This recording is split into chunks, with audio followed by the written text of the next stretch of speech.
got my back. I got your back. So 1, 2, 3, here you go. Bossy! Big one. 4, 5, 6, 7.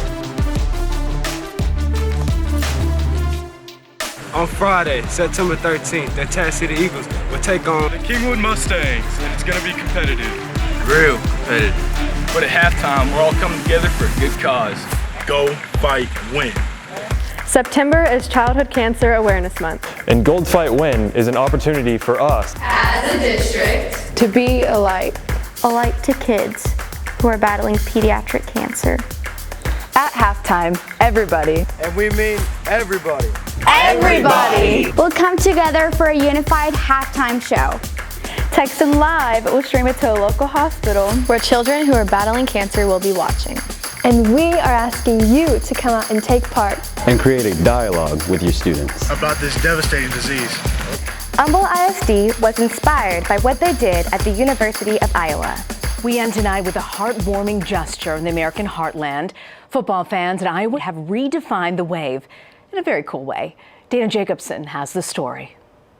It's a sea of black and gold. Man, I love this. 70,000 strong. This is the first football season that the new Children's Hospital in Iowa City is open, and it's right behind Kinnick Stadium. And waving in unison, smiling up at the faces above. As the first quarter draws to a close, football fans turn to acknowledge the patients at the university's Children's Hospital. Each game, dozens of kids now have the best seats in the house. 12-year-old Caden Kelso was one of them. Especially when you're in the hospital and you're sick, it makes you feel a lot better. Both lungs sound just good. Caden spent about a month in the hospital after doctors found and operated on a tumor on his lung.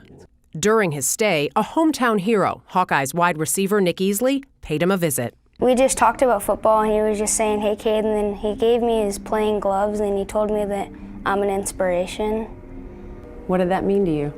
It meant a lot coming from him. He's just a really good football player, and I really like football. Did that make some of this time here a little bit easier? A lot easier.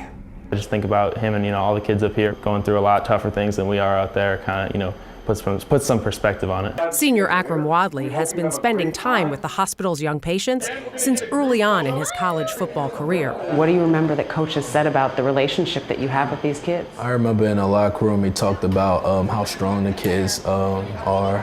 He always reminded us there's some people that got it worse than us, and he also reminded us that we're not as strong as them. The thing I would say is the impact's really more on us, and that's something I always try to remind our players. Like most things, it's simple, yet so powerful. And in these times, it's nice to have something that really unifies people for a good cause.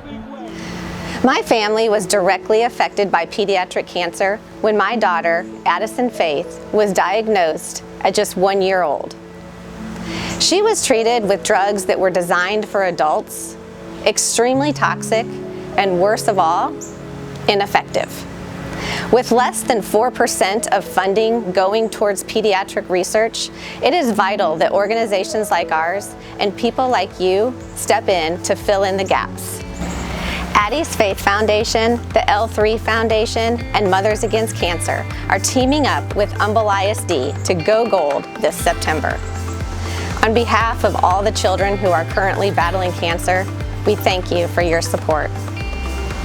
See you Friday night, September 13th at Turner Stadium. Support your team. Raise awareness for pediatric cancer and celebrate the courage of these brave children. Go!